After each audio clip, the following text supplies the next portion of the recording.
Doctor Shazia जो जन hospital से आई हैं, उनका सवाल है कि how to choose the right career. Sir हमें ये बताएं कि हमें अपना कैरियर कैसे चूज़ करना चाहिए, कैसे पता चले कि ये हमारे लिए है जो कैरियर हम चूज़ करेंगे सही होगा या गलत होगा। इन्होंने बहुत अच्छा सवाल किया है, क्योंकि ये सवाल बहुत सारे स्टूडेंट्स का है, ये प्रॉब्लम बहुत सारे स्टूडेंट के साथ है। बहुत सारे स्टूडेंट्स अपनी कैरियर्स को लेकर परेशान हैं कि उनको ये पता नहीं कि हमें आगे जाकर क्या करना है, किस फील्ड को चूज़ करें, किस फील्ड में जाएं, उनको कोई आइडिया नहीं है। इस टॉपिक से रिलेटेड मैं आपको बात बताता हूँ, सोचिएगा ज़रूर। सोचिए अगर कैरियर शुरू करने से पहले ही हमें ये मालूम हो जाए कि हम जिस कैरियर को स्टार्ट कर रहे हैं वो कैरियर हमारे लिए सही है। सोचिए कि हम किस काम को लेकर आज एंजॉय करने वाले हैं, किस काम को लेकर हमें बनाया गया है। ज़िंदगी जीने का कितना बड़ा मज़ा आएगा जब लाइफ में स्ट्रेस कितना कम हो जाएगा, और जिस कैरियर में हम हैं उसमें हमें ग्रोथ कितनी ज़्यादा हो सकती है। सोचें, आज आपको पता चलेगा कि कैसे पहचानें कि कौन सा कैरियर आपके लिए सही है और आप किस कैरियर के लिए बने हैं। नास्कॉम नाम तो सुना होगा, एक रिसर्च डिपार्टमेंट है, नास्कॉम नाम तो सुना होगा ना। नास्कॉम की रिपोर्ट के हिसाब से पाकिस्तान में हर साल बहुत सारे बच्चे ग्रेजुएट्स, पोस्ट ग्रेजुएट्स हो रहे हैं, जिसमें से 20% जो लोग जॉब्स कर रहे हैं वो अपनी जॉब से खुश हैं, 80% लोग अपनी जॉब से खुश नहीं हैं। कोई तो रीज़न है ना, एक बहुत बड़ा रीज़न है इसका। और हम सब से बहुत चीज़ जो है ना, सबसे बड़ी चीज़ है ना, बहुत सारे लोग ये गलतियां करते हैं कि ये एक सही कैरियर चूज़ नहीं करते। सबसे बड़ा रीज़न है कि हमने कैरियर सही चूज़ नहीं किया हुआ, जिसको हम क्या बोलते हैं, लैक ऑफ क्लैरिटी। क्या बोलते हैं जिसको, लैक ऑफ क्लैरिटी। यानी कि जब आप अपने कैरियर को सही चूज़ नहीं करते उसको हम क्या बोलते हैं, लैक ऑफ क्लैरिटी बोलते हैं। तो सबसे बड़ा रीज़न है हमारे यहाँ लैक ऑफ क्लैरिटी, जो पाकिस्तान के स्टूडेंट्स में पाया गया है।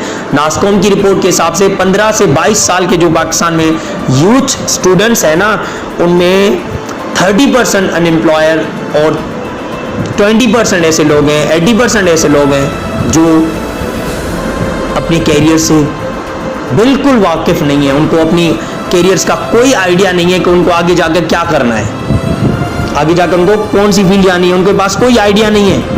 क्योंकि जाहिर बात है, उनमें से मैं ये बोलूँगा कि इन बच्चों का कोई दोष नहीं है। क्योंकि पेरेंट्स को अगर मैं बोलूँ, अब जब आपका बेटा पैदा होता है या आपकी बेटी पैदा होती है, जब छोटे होते हैं, तो आप पड़ोस में जब वो किसी के साथ खेलता है ना, किसी के साथ खेलता है, तो वो बच्चे दूसरे गालियां देते हैं या कुछ वगैरह करते हैं, कोई ऐसे मतलब मिसबिहेव करते हैं, तो आप उस अपने बच्चों को लेकर जाकर अंदर बोलते हो कि बेटा इनके साथ नहीं खेलो, ये ऐसे उनको समझाते हो ना, उनको समझाते हो। उस टाइम में समझाते हो जब उनके ब्रेन की ग्रोथ हो रही है। साइंटिफिक रिपोर्ट के मुताबिक 15 साल से पहले कोई भी बच्चा अपने जहन में कोई चीज़ अडॉप्ट नहीं कर सकता, कोई चीज़ रिसीव नहीं कर सकता, कोई चीज़ रिसीव नहीं कर सकता। 15 साल तक इसके ब्रेन की ग्रोथ होती है। 15 साल के बाद आप बच्चे को जो समझाओगे ना, उसके अंदर आ जाएगी बात, वो अंदर रिसीव करेगा और वो हमेशा के लिए छप जाएगी। क्यों, मैं आपसे एक बात बताऊं, आप बताएं मुझे 11 साल या 10 साल वाली या 8 साल जब आपकी उम्र थी, आपकी कोई अपनी चीज़ें याद हैं? छोटी उम्र वाली कोई चीज़ याद है? नहीं है ना याद। क्यों? मतलब कि ये साबित हो रहा है, साइंटिफिक रिपोर्ट सही जा रही है कि 15 साल तक बच्चे की ग्रोथ होती है, ब्रेन की ग्रोथ होती है। 15 साल के पहले वाली बातें ज़्यादा बच्चे याद नहीं करते। जब 15 साल के बाद उसकी ब्रेन की ग्रोथ स्टॉप हो जाती है, उसके बाद उसका ब्रेन वाइट पेज की तरह बन जाता है। फिर आप 15 साल के बाद जो भी बोलोगे ना, उस बच्चे को जो देखेगा माहौल में, सोसाइटी में, आपके घर में, आसपास जो भी देखेगा वो सीखेगा। इस वजह से जिस उम्र में हमें उसको समझाना चाहिए, उस उम्र में हम उसको छोड़ देते हैं कि भाई बाहर जाए, खेले, बड़ा हो गया है। अब बड़ा नहीं हुआ, अब उसको आपको समझाना है, आप उसको समझाते ही नहीं हो। ये होती है सबसे बड़ी डिजीज़ जो बच्चे में आ जाती है, लैक ऑफ क्लैरिटी। बच्चे में यहाँ से आ जाती है लैक ऑफ क्लैरिटी, जिसकी वजह से वो अपनी कोई भी चीज़, कोई अपना डिसीजन नहीं कर पाता, जिसकी वजह से उसको लैक ऑफ क्लैरिटी हो जाती है। मैं अगर आपको एक बात बताता हूँ, हमारी सोसाइटी में दूसरा बड़ा रीज़न हमारे पेरेंट्स हैं। अगर मैं आप यहाँ पे फादर बैठे हैं, बहुत सारे फादर ऐसे होते हैं जो अपने बेटे को बोलते हैं कि भाई बेटा, मेरा ख्वाब था कि मैं गवर्नमेंट ऑफिसर बनूं, पर मैं नहीं बन पाया। अब मैं चाहता हूँ कि तू मेरा बेटा है, अब मेरे ख्वाब को तू पूरा कर। बच्चा आ गया लैक ऑफ क्लैरिटी में। अब बाप का ख्वाब पूरा करना है, अबू ने बोला है ख्वाब पूरा करो, अब लैक ऑफ क्लैरिटी। अब कब बोला?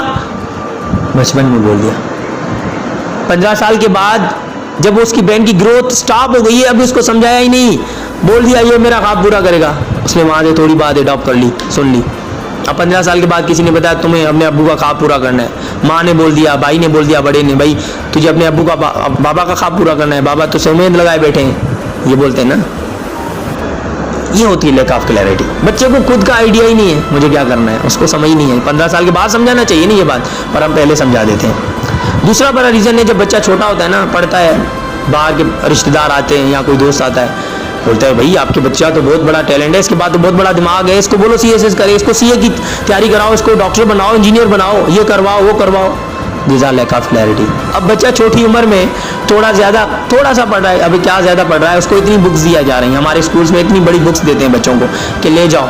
जिस उम्र में हमें उसकी ह्यूमन बिहेवियर स्टडी करनी चाहिए, उसको हमें समझाना चाहिए इंसान अखलाकियात के बारे में, उस टाइम हम उसको बुक दे देते हैं, भाई ले लो जाओ, हम पढ़ते रहते हैं। Lack of clarity. बचपन में जब ब्रेन की ग्रोथ होती है ना, उस टाइम बच्चा कुछ नहीं समझता। 15 साल के बाद जो बच्चों के आप समझाओगे ना वो समझेगा, क्योंकि अभी इसकी जो ग्रोथ स्टॉप हो गई है ब्रेन की, अब वो एक वाइट पेज की तरह बन गया। उसके बाद बच्चा क्या करता है, रिश्तेदारों ने ये बोल दिया, अब बच्चा बाहर गया दोस्त के पास, मैट्रिक कर लिया, मैट्रिक के बाद बोल लिया, दोस्त के पास गया, दोस्त को बोला यार मैं कौन सी फील्ड में जाऊं। दोस्त ने बोला कि भाई हम तो सारे साइंस में जा रहे हैं, हम सारे दोस्त साइंस में जा रहे हैं, तुम भी हमारे साथ आ जाओ, सब दोस्त साथ रहेंगे, मज़े करेंगे, ये करेंगे वो करेंगे, सब दोस्त साथ रहेंगे, मज़े करेंगे, ये करेंगे। अब उसके पास फिर से लैक ऑफ क्लैरिटी आ गई, उसने अपना डिसीजन लिया ही नहीं।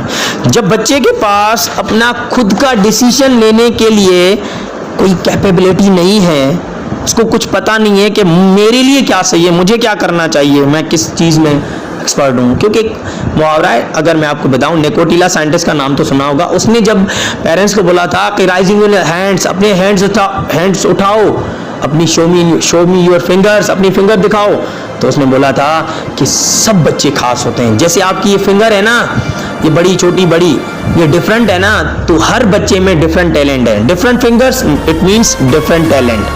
जिस इंसान में डिफरेंट फिंगर्स होती हैं उसमें डिफरेंट टैलेंट होते हैं, इसलिए सब बच्चे खास हैं, कोई बच्चा कमज़ोर नहीं है। ये बात मैं पहले आपको बता दूं, निकोटिला साइंटिस्ट का भी कहना था, और मैं आपको बिल्कुल सही कह रहा हूं कि डिफरेंट फिंगर्स हैं, डिफरेंट टैलेंट्स हैं।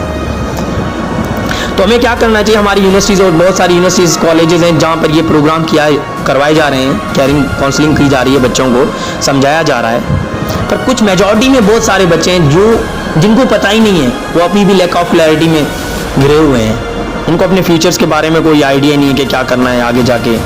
ये सबसे बड़ा रीज़न है क्योंकि हम उनकी पर्सनैलिटी को नहीं जानते। मैं आपको पहले भी बता दूं कि हम पर्सनैलिटी को जानना ज़रूरी है। बच्चा जब पैदा हो तो उसकी पर्सनैलिटी को देखो, उसके एप्टीट्यूड को देखो, उसके एटीट्यूड को देखो कि ये किस तरीके से जा रहा है, इसका शौक कहाँ पर है, बचपन से ये किस चीज़ में अपना ध्यान ज़्यादा लगा रहा है, अभी उसको वो करने दो। उसको बताओ कि बेटा अगर तुम बायोलॉजी पढ़ रहे हो तो बायो में ये फ़ायदे होंगे, तुम डॉक्टर बनोगे, केमिस्ट्री पढ़ रहे हो तो ये करोगे वो करोगे। दिस आर द, वहाँ से उसकी लैक ऑफ क्लैरिटी ख़त्म हो सकती है।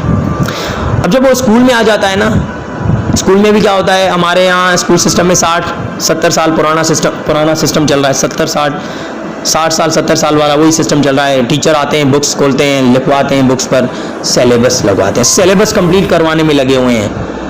सिलेबस कंप्लीट करवाने में सारे स्कूल्स में सारा सिस्टम सिलेबस होता है, सिलेबस कंप्लीट करवाओ बस। बच्चे को ये नहीं बताते कि जो सब्जेक्ट, चलो मैंने ये सब्जेक्ट खोला, मैं आपको सब्जेक्ट का बताऊँ ना कि भैया भाई मैंने ये सब्जेक्ट खोला है, आपके लिए ये जो हम बायो पढ़ते हैं ना, बायोलॉजी आप पढ़ोगे तो स्टडी करोगे लाइफ की, हर सब्जेक्ट में आपने खुद देखा होगा कि हर चीज़ की इंपॉर्टेंस बताई जाती है।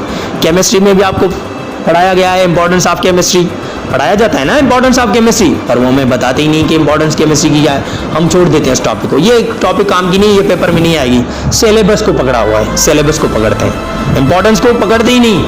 अगर बायोलॉजी में चले जाएं तो हिस्ट्री ऑफ बायोलॉजी में इंपॉर्टेंस ऑफ बायोलॉजी में बायोलॉजी का यूज़ पढ़ाया जाता है, पर वो भी हम नहीं पढ़ते। क्यों नहीं पढ़ते, इसको छोड़ दो, ये सवाल काम का नहीं है। फिजिक्स में चले जाएं तो फिजिक्स में भी हमें इंपॉर्टेंस उसकी बताई जाती है, रोल ऑफ फिजिक्स बताया जाता है, फिर वहाँ भी हम नहीं पढ़ते, और उसको उस सवाल को भी वो टीचर बोलते हैं छोड़ दो। मतलब सिर्फ सिलेबस के पीछे पड़े हैं, जो चीज़ पढ़ रहे हैं उसका एडवांटेजेस डिसएडवांटेजेस तो पता होना चाहिए ना। चलो मैं आपको एक मिसाल देता हूँ, आप कहीं जाना चाहते हो, आप गाड़ी में जाओगे, आपके पास एक कार है, दूसरी बार बैलगाड़ी है, दोनों सवारी है ना, बैलगाड़ी भी सवारी है, कार भी सवारी है, फिर आप कार में क्यों जाते हो, बैलगाड़ी में क्यों नहीं जाते हो? हर चीज़ का एडवांटेज डिसएडवांटेजेस होता है ना। कार में आप जाओगे, आपकी पर्सनैलिटी शो होगी, आपको अच्छा खासा क्लेवर मिलेगा। बैलगाड़ी में जाओगे, सवारी तो सवारी है ना, आप उसमें भी जा सकते हो, उसमें भी जा सकते हो। वहाँ पर आपका दिमाग काम कर रहा है। तो जब आप बच्चे को पढ़ाते हो, जब हम बच्चे को स्टडी करवा रहे हैं, तो उसकी केयरिंग थोड़ी तो करनी चाहिए। जो सब्जेक्ट वो पढ़ रहा है उसकी इंपॉर्टेंस कम से कम उसको बताई जाए, क्योंकि कम से कम उसमें पॉजिटिव आ जाए, उसमें वो जज्बा आ जाए करने का। और नहीं, हमारे यहाँ बच्चे अभी भी अपने डिसीजंस लेने में कंफ्यूज हो रहे हैं। ये होती है हमारे मुल्क की थोड़ी सी गलतफहमियां, जिनकी वजह से बच्चा आज भी कंफ्यूज हो रहा है, जिसकी वजह से रॉन्ग कैरियर चूज कर रहा है। और रॉन्ग कैरियर चूज करने में सक्सेस तो मिल जाती है, सक्सेस मिल जाती है, हैप्पीनेस नहीं मिलती। मिस इंफॉर्मेशन हो जाता है, इंटरप्रिटेशंस नहीं मिलती। मिस इंफॉर्मेशन की वजह से इंटरप्रिटेशंस नहीं मिलती। यानी कि वो बच्चा इंजीनियरिंग अगर की बच्चे ने, तो उसको बोलेंगे अभी किसने बीएससी किया हुआ, किसने बीए किया हुआ, किसने कोई डिग्री की हुई है। अब जहां पर डिग्री में जॉब आई, बोलेंगे अप्लाई कर लो। अगर बैंक में आई तो इंजीनियर बोलेगा मैं बैंक में अप्लाई कर रहा हूँ जॉब के लिए। अगर रेलवे में आई तो रेलवे में बोलेंगे अप्लाई कर लो। अगर हम जिस फील्ड में है ना, उस फील्ड का मज़ा कैसे लेना है, स्टडी कैसे करनी है, वो पता नहीं है हमें। जैसे कि मुझसे कोई सवाल करते हैं ना कि आप डॉक्टर हो, फिर आप पढ़ाते क्यों? क्योंकि डॉक्टर मेरी डिग्री है, पढ़ाना मेरा पैशन है, पैशन जज्बा। क्योंकि मुझे बचपन से शौक था कि मैं पढ़ाऊँ, नॉलेज साइंटिस्ट बनूँ, रिसर्च साइंटिस्ट बनूँ। मेरा बचपन से ख्वाब था। क्योंकि मैं जब पढ़ता था ना मदर मॉडल स्कूल में, तो वहाँ पर हमें एक टीचर थे, मैं जिनसे ज़्यादा इंस्पायर हुआ था, doctor sir Allahwadayo Rajpar. He is also be the English teacher. ये इंग्लिश टीचर थे जिन्होंने हमें बहुत अच्छे तरीके से बात बताई थी कि स्टडी करने के लिए ना, नॉलेज लेने के लिए ये नहीं है कि आपके पास डिग्री होनी चाहिए, नॉलेज कहीं से भी ले लो। तो हमारे यहाँ पर ना ये हो जाए, हमें ये नहीं सिखाया जा रहा कि हमें कैसे पढ़ना है, हमें ये सिखाया जा रहा है सिलेबस कंप्लीट करो। इसलिए अपने कैरियर्स को पहचानो, अपने कैरियर को पहचानो। 3 इडियट्स मूवी तो आपने सबने देखी होगी। 3 इडियट्स मूवी में फरहान का वो वर्ड याद है जो अपने पापा को बोलता है, अपने अब्बू को बोलता है कि अगर मैं बन भी गया ना तो खराब बनूंगा, अगर मैं इंजीनियर बन भी गया ना तो खराब इंजीनियर बनूंगा। वो वर्ड आपने याद किया है ना, वर्ड उसको क्या बोलते हैं कि उसने अपने अब्बू को बोला मैं अगर फर्स्ट्रेट हो भी गया, कामयाब हो भी गया, कामयाब हो भी गया तो क्या करूंगा, आपको कोसूंगा। आपको कोसने से अच्छा है कि मैं अपने आप को क्यों ना कोसूं। इसलिए मुझे अपना चीज़ करने का मौका दे, मुझे एक चांस दे कि मैं अपनी ज़िंदगी खुद जीना चाहता हूँ। 3 इडियट्स में वो कॉन्सेप्ट बहुत अच्छा है जो आपकी लैक ऑफ क्लैरिटी ख़त्म कर सकता है। मतलब अगर मैं बन भी गया ना तो अच्छा इंजीनियर नहीं बनूंगा। आपको कोसने की बजाय मैं खुद को क्यों ना कोसूं, उस एक पॉइंट को लेकर ना आप अपने कैरियर्स को चूज करें। तो सबसे इंपॉर्टेंट है अपने आप की लैक ऑफ क्लैरिटी खत्म करें, तो आपका कैरियर आपके लिए बहुत अच्छा बन सकता है।